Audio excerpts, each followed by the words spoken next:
ఆత్మబంధులందరికీ నా యొక్క ఆత్మ నమస్కారాలు. ఇంత గొప్ప ధ్యాన జ్ఞాన మార్గాన్ని మనకు అందించిన మహానుభావులైన బ్రహ్మర్షి పితామహ పత్రిజీ దంపతులకు, నాకు జ్ఞానాన్ని అందించిన బ్రహ్మర్షి తటవర్తి వీర రాఘవ గారి దంపతులకు ఆత్మ ప్రణామాలు తెలుపుకుంటూ ఈరోజు కార్యక్రమాన్ని మొదలు పెట్టుకుందాం మాస్టర్స్. మనం మహాత్ములు చెప్పిన 5 రకాల స్వస్థతల గురించి తెలుసుకుంటున్నాం. ఈరోజు చివరిదైనటువంటి ఆత్మపరమైన స్వస్థత, దీని గురించి తెలుసుకుందాం. చూడండి, మానవుడికి శరీరానికి రోగం వచ్చిందనుకోండి, మనం డాక్టర్ దగ్గరికి వెళ్తాము. డాక్టర్ మందులు ఇస్తాడు, మనకొచ్చిన రోగం తగ్గుతుంది కదా. అప్పుడు మనకొచ్చినటువంటి జబ్బు తగ్గిపోతుంది. కానీ మనసు కనుక క్షోభ పడితే, మన హృదయం కనుక విరిగిపోతే, జరుగుతుంటాయి కదా, నా హృదయం విరిగిపోయింది, నాకు ఇలా అయింది, అలా అయిందని మనం ఎంతో బాధపడుతుంటాం. ఆత్మలోనే ఒక గాయమైతే మరి అక్కడి నుండి బయటపడటానికి ఎటువంటి మాత్రలు లేవు. అంటే దానికి ఎవరు మందులు ఇవ్వలేరు కదా. శరీరానికి కలిగితే, అనారోగ్యం కలిగితే మందులు ఇస్తారు. కానీ హృదయానికి బాధ కలిగితే ఎవరు మనకు మందులు ఇవ్వలేరు. మరి దానికి పేరు ఆత్మపరమైన స్వస్థత. మన అంతరంగాన్ని మనం శుద్ధి చేసుకోవాలి, శాంతి పొందాలి. మరింతకు ఆత్మపరమైన స్వస్థత అంటే ఏంటి అంటే, శరీరం నొప్పి ఉంటే మనం మన కంటితో దాన్ని చూడగలము, తాకగలము, అదేందో తెలుసుకోగలుగుతాం కదా. కానీ ఆత్మలోని గాయాలు మన కంటికి కనిపిస్తాయా? కనిపించవు. అవి ఇతరులు మనకు చేసినటువంటి ద్రోహం వల్ల మనకు గాయం కావచ్చు, లేదా మనకు అన్యాయం అయినప్పుడు మనకు బాధ కలగొచ్చు. అంటే ఇవన్నీ మన ఆత్మకు. లేదా కొన్ని మనం చేసిన తప్పులకు చేస్తాం కదా. మానవుడైనాక తప్పులు ఎన్నో చూస్తాడు. ఆ తప్పుల వల్ల మనకు, మన ఆత్మకు గాయం కావచ్చు. లేదా లోక సంబంధాలలో ఉన్నటువంటి ఆ బంధాలు ఏవైతే ఉన్నాయో వాటి వల్ల నిరాశ మనకు కలుగుతుంది. ఇలా రకరకాలుగా మనకు ఈ ఆత్మపరమైనటువంటి అస్వస్థత అంటే బాధలు కలుగుతాయి. మరి ఈ ఆత్మపరమైన స్వస్థత ఉంటే కనుక మనకు ఆ గాయాలను మనం దేని ద్వారా నయం చేసుకోవచ్చు అంటే, ధ్యానం ద్వారా నయం చేసుకోవచ్చు. అంతకంటే ఇంక వేరే మార్గం లేదు.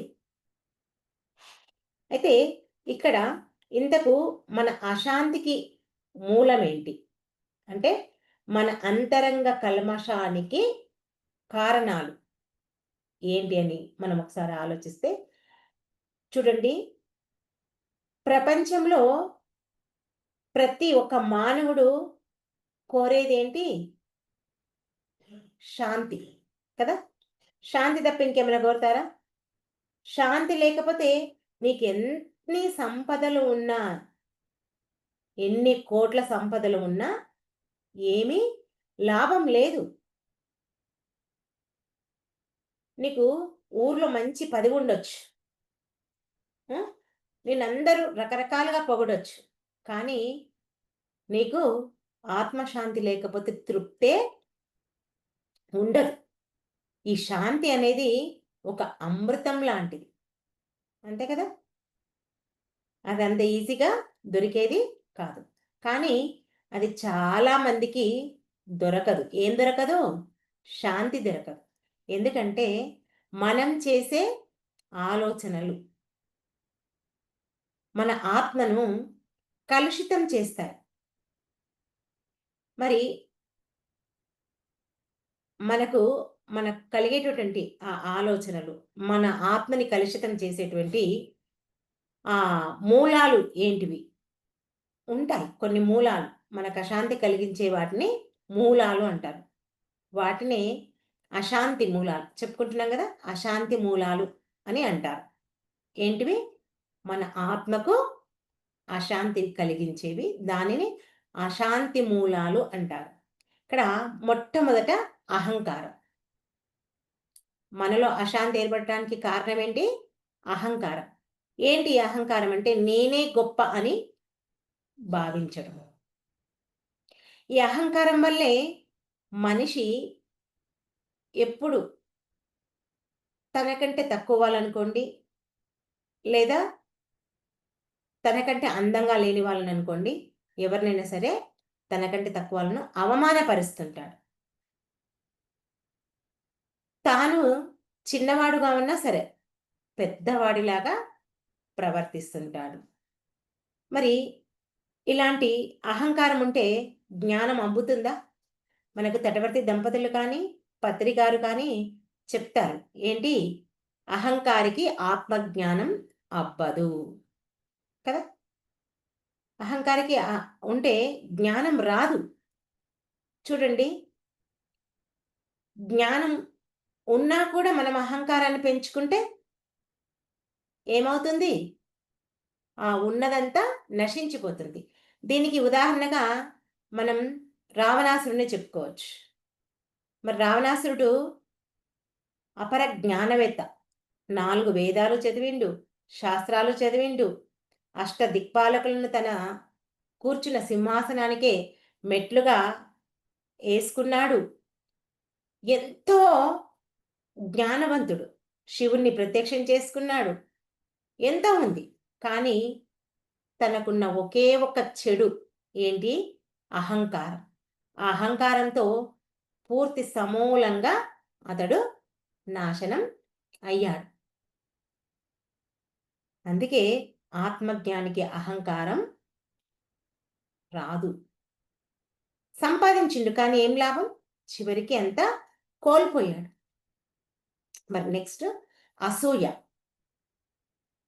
అసూయ ఇది ఇతరులు ఎదుగుతుంటే చాలామంది పక్కవాళ్ళు చూడలేకపోతారు. ఆ ఇల్లు బాగున్నా, సంసారం బాగున్నా, ఆ పక్క అత్తాకోడళ్ళు బాగున్నా, తండ్రి కొడుకులు మంచిగా వ్యాపారం చేసుకుంటున్నా, ఇలాంటివి ఎన్నో ఉంటాయి గదా! ప్రాపంచిక జీవితంలో. అలాంటి అసూయ ఉండకూడదు.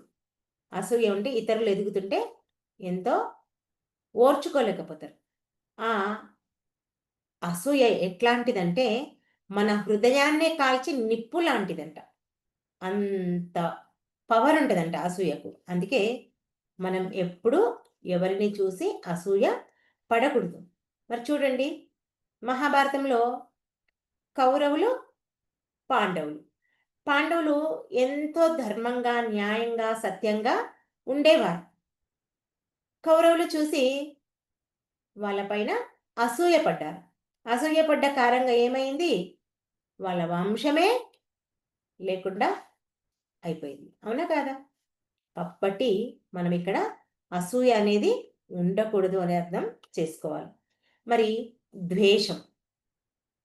ఈ ద్వేషం ఏందంటే మనకు నచ్చని వారిపైన కోపం, కఠినంగా ఉంటాం. అంతే గదా! మన మనసుకు నచ్చితేనే వాళ్ళ దగ్గర మంచిగా ఉంటాం. నచ్చలేదనుకో ఎప్పుడు కారాలు, మిరియాలు నూరుతూనే ఉంటారు. ఆ కోపం అంటే ఆ ద్వేషం ఉండడం వల్ల అవతలి వ్యక్తికి నష్టం కలగదు. ఎవరికైతే ద్వేషం ఉంటదో వాళ్ళకే ఇబ్బంది. వాళ్ళకే నష్టం. చూడండి, బాగా ఆలోచించి చూడండి. చూడండి, మనకి ఎవరిపైన ద్వేషం ఉందనుకోండి, మనం పదే పదే వాళ్ళ గురించి ఆలోచిస్తాం. ఆలోచించి ఏమైపోతుంది? మన శరీరంలో ఉన్నటువంటి కణాలన్నీ ఆ ద్వేషంతో నిండిపోతాయి. అప్పుడు మన ఆరోగ్యమే క్షీణించిపోతుంది. అవతలి వ్యక్తి ఇంకా అభివృద్ధి చెందుతుంటాడు. కాబట్టి ఈ ద్వేషం అనేది ఆత్మలోని శాంతిని నాశనం చేసే అత్యంత ప్రమాదకరమైనటువంటి మూలమంట. కాబట్టి ఈ అశాంతి ఉండకూడదు. కాబట్టి ఇక్కడ ఇంకొక విషయం గుర్తుకుంచుకోవాలి. ద్వేషాన్ని ద్వేషంతోనే తీయలేం. ఆ ద్వేషం తీయాలంటే నీవు ప్రేమను పంచాలి. ప్రేమను పెంచుకోవాలి. ప్రేమను పెంచుకుంటేనే నీకు ఆ ద్వేషం పోతుంది. ఇది నేను చెప్పే విషయం కాదు. బుద్ధుడు చెప్పే విషయం. బుద్ధ భగవానుడు చెప్తున్నటువంటి విషయం. చూడండి, ఒక ఇంట్లో అత్తాకోడలున్నారు. అత్తాకోడలికి ఇద్దరికి సరిపోదు. అత్త చాలా మంచిది. కోడలు ఇబ్బంది పెడుతుంది. పెట్టినప్పుడు ఎన్ని రకాలుగా ఇబ్బంది పెట్టినా అత్త ఓర్చుకొని ఎన్నో రకాలుగా నచ్చచెప్తుంది. ఆ కోడలు అలా కోపం పెంచుకొని ఉందనుకోండి, తనకే నష్టం. మనం ఇంతకుముందు ఒక కథ తెలుసుకున్నాం కదా! ఒకసారి ఒక అత్త పైన కోడలు ఇలాగే కోపం పెట్టుకుందంట. దీన్ని ఎలాగైనా సరే దూరం చేసుకోవాలని చెప్పేసి వాళ్ళ నాన్నగారిని అడిగిందంట. ఏమడిగింది? మా అత్తని నేను ఎలాగైనా సరే చంపేసేయాలి. నా వల్ల కావటం లేదు ఆమెకు. ఆమెను చూసుకోను నేను. నాకెలాగైనా సరే విషం తెచ్చి అని అడిగిందంట. అడిగితే తండ్రి ఏం చేసిండంటే, సరే అమ్మా అని చెప్పేసి ఇంత బూడిద తీసుకొచ్చి, అంటే ఆ బూడిదనే సంగతి అతనికి తెలుసు. ఆ విషం తీసుకొచ్చి ఇచ్చిండంట బిడ్డకు. ఇచ్చి రోజు మీ అత్తకు ఇది అన్నంలో కలిపి పెట్టు. అది కూడా నువ్వు ప్రేమతోనే పెట్టు. నువ్వు కోపంతోనే పెట్టినావనుకో, కోపంతోనే పెడితే ఆమె తిన్నికి ఎనక ముందైతది.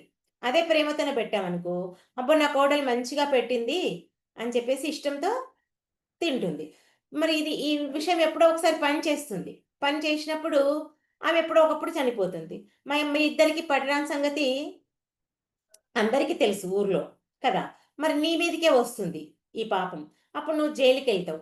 కాబట్టి నువ్వేం చెయ్యి, దీన్ని ప్రేమతో పెట్టు అని చెప్పిందంట.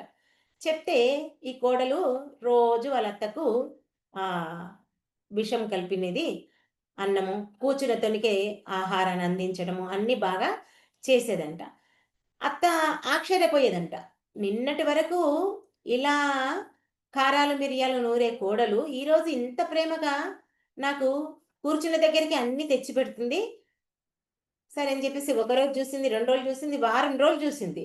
చూసి సరే ఈ పిల్ల మారింది. నేను గూడా మారితే అయిపోదా? నేనెందుకు కోపం పెంచుకోవాలి ఈ పిల్ల మీద? ఆ పిల్ల మంచిగా నేను కూర్చునే దగ్గరికి తెచ్చిపెడుతుంది గదా! అని చెప్పేసి ఆ రోజు నుంచి అత్త కూడా కోడలిపై ప్రేమ చూపియడం మొదలుపెట్టిందంట. మరి అలా కొన్ని రోజులు గడిచింది. గడిచిన తర్వాత ఇద్దరు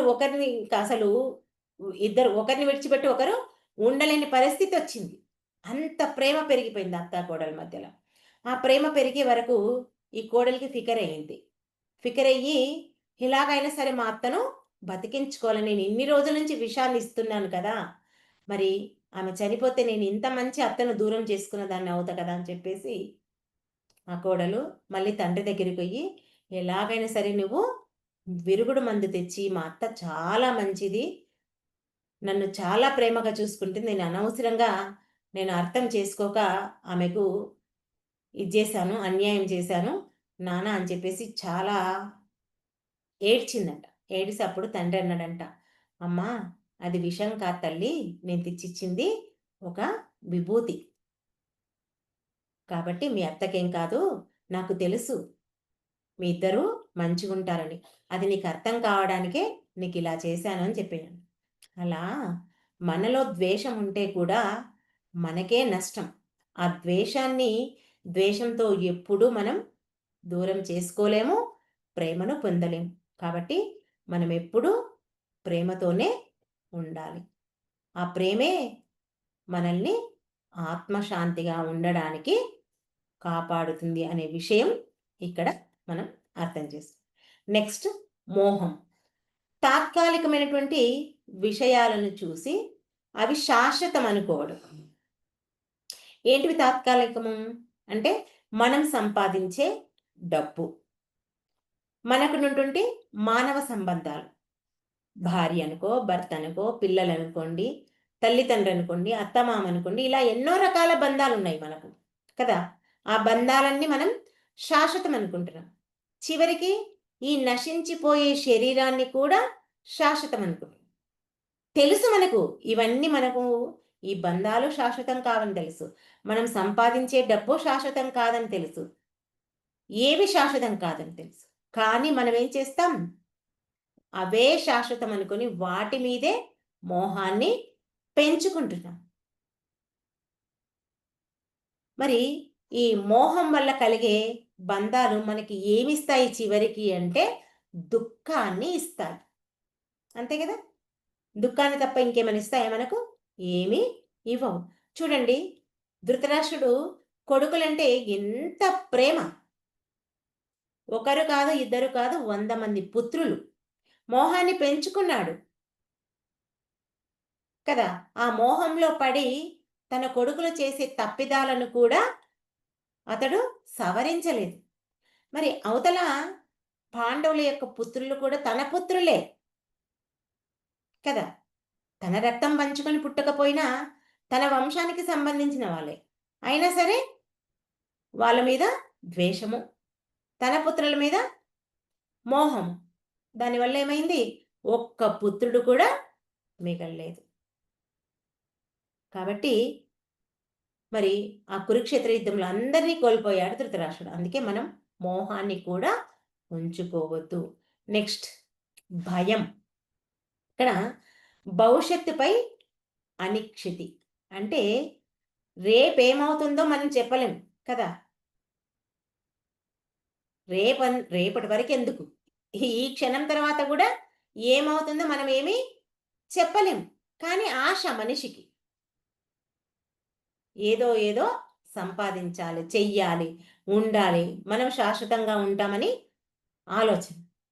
దానివల్ల ఏమవుతుంది? మన మనసులో ఏదో ఒకటి కలత చెందుతూనే ఉంటాం. ఈ భయం ఉన్న చోట ఇంక ధైర్యం అస్సలు ఉండదింక మనకు. ఉంటుందా? ఎప్పుడూ భయపడుకుంటుంటే ఎలా ఉంటుంది ధైర్యం? ఇంకా మరి మనలో ఆ సృజనాత్మకత కూడా నిలవదంట. అంటే మనం ఏదైనా ఊహలు అనుకున్న ఇలా ఉండాలని ఊహించుకున్నా కూడా ఆ ఊహ నిలవలేకపోతుంది. శాంతి కూడా దూరం అవుతుంది. ఇన్ని ఉంటాయి. ఎలా అంటే మరి అర్జునుడు యుద్ధానికి ముందు భయంతో ఆ ఆత్మవిశ్వాసాన్ని కోల్పోయాడు కదా. అందరూ తన వాళ్ళే ఉన్నారు. కాబట్టి ఆ సమయంలో అతనికి ధైర్యం రావడానికి శ్రీకృష్ణ భగవానుడు భగవద్గీతను ఉపదేశించాడు. అప్పుడు ఆయనకు ఆ భయం పోయింది. పోయి యుద్ధాన్ని చక్కగా చేశాడు. మరి నెక్స్ట్ లోభం. లోభం అంటే తృప్తి లేకపోవడం. ఎంత ఉన్నా తృప్తి లేదు. ఎంత దొరికినా ఇంకోటి కావాలి అనే భావనే ఉంటుంది మానవుడికి. లోభం వలన కొన్ని సార్లు మానవుడు దొంగతనం చేయడానికి, ఇతరులకు అన్యాయం చేయడానికి, ద్రోహం చేయడానికి కూడా వెనకాడడంట. అంతే కదా. వాడికున్నయి సరిపోవు. మరి పక్కలోది కావాలంటే ఏం చేయాలి? ఉట్టిగా అడుగు తీస్తాడా వాడు? వీడు డబ్బిచ్చి కొనడాయే. కాబట్టి ఏం చేస్తాడు? దొంగతనంగా తీసుకోవడానికి చూస్తాడు. మరి అంతెందుకు, మనం మానవులము. మరి సీతాదేవి ఆమెను చూస్తే గనక ఆ జింక పైన మోహం చూపిచ్చింది కదా. ఆ ఉన్న ప్రకృతిని ఆస్వాదించక కదా. మరి ఆమె వనవాసానికి పొయ్యింది. బానే పోయింది. బానే ఉంది. కానీ ఆ ఉన్న ప్రకృతిని చూసి ఆస్వాదించుకుంటూ ఆనందంగా జీవించేట్టే అయిపోతుండే. ఆ జింకను చూసి ఆమెకు మోహం పుట్టుకొచ్చింది. అంటే ఉన్నది తృప్తి లేక వేరే దాని కోసం పాకులాడిందా లేదా? అక్కడ లోభం ఉన్నట్లా కాదా? కానీ ఏం చేసింది ఆమె? అక్కడ సీతమ్మను లంకకు అపహరించబడింది. అంటే తను అనుకున్నది ఒక్కొక్కసారి తనకు నష్టాన్ని కూడా కలిగింపచేస్తుంది అని ఇక్కడ మనం అర్థం చేసుకోవచ్చు.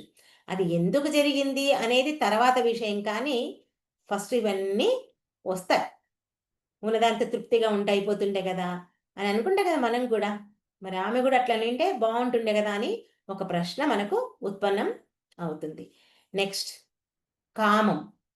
కామం అంటే నియంత్రణ లేని వాంఛ. అంటే కోరికంగా అడ్డు, అదుపు లేదు. ఎంతో కోరిక. మరి ఈ కోరిక వల్ల ఇది మనస్సును, బుద్ధిని రెండిటిని బంధిస్తుంది. అంతే కదా! కోరికనేది మహా చెడ్డది. ఆ కోరిక వల్లనే మనకిన్ని కష్టాలు. లేకుంటే మన జీవితం ఎంతో బాగుంటుండే. అందుకే గీత గీత భగవద్గీతలో ఏమంటున్నారంటే, కామేశ క్రోధేశ రజోగుణ సముద్భవ.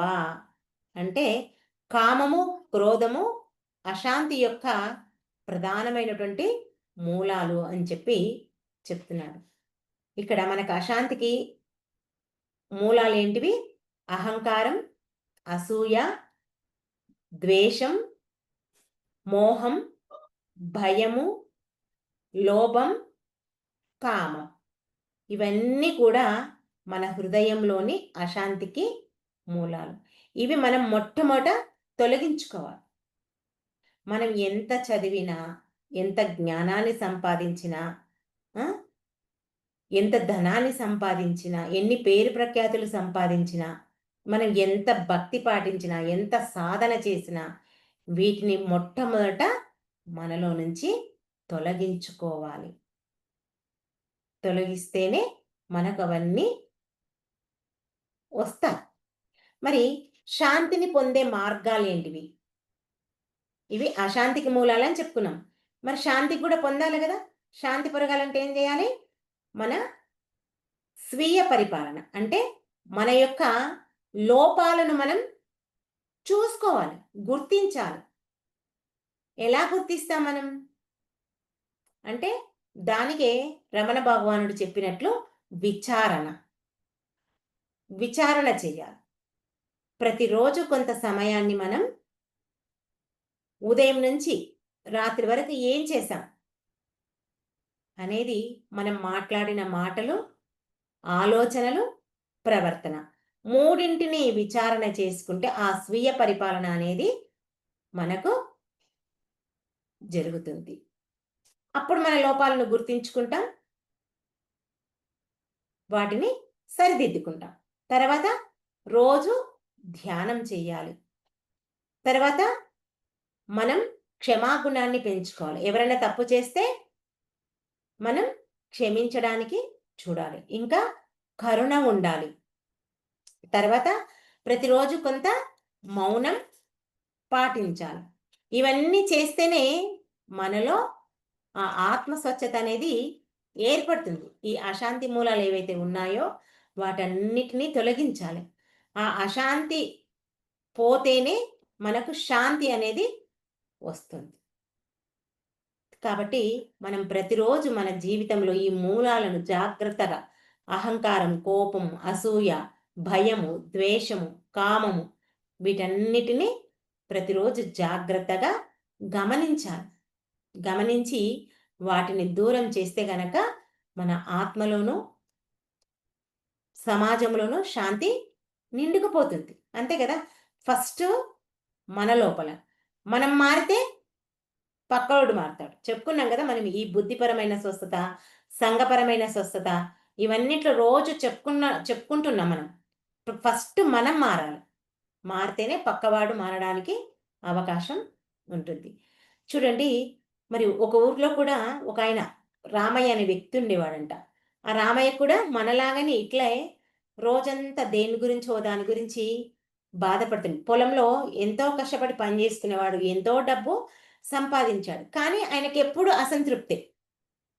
ఆయనకు శాంతి అనేదే లేదు. అసలు తెలుసు ఆయనకు.